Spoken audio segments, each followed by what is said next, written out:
jelajah info pasti menternak. Info on Win.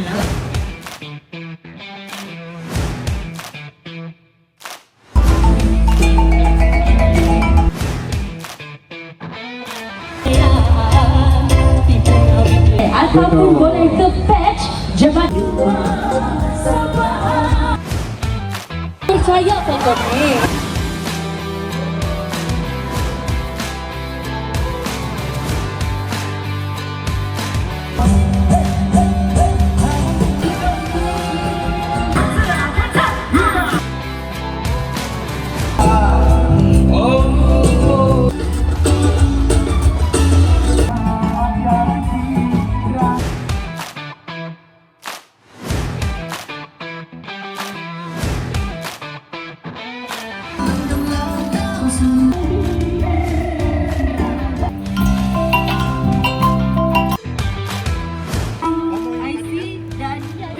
Betul ke tidak? Tidak sampai.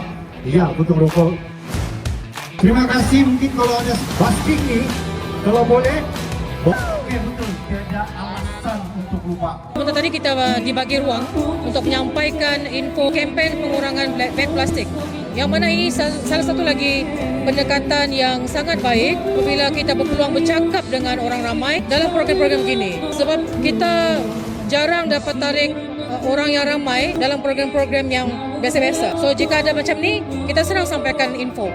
Infotainment ini bukan sahaja dapat menyampaikan maklumat terutamanya visi Malaysia bagi turisme Malaysia sendiri untuk kempen melawan Malaysia 2026, tetapi juga menyampaikan maklumat berkaitan bantuan ataupun saranan daripada pihak kerajaan terutamanya yang akan memberi manfaat kepada rakyat Malaysia terutamanya di Sabah ini sendiri.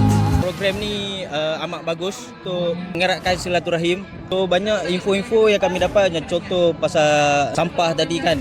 Jadi bagus untuk masyarakat di Sabah ni untuk kita jagakan terus kebersihan di bumi Sabah.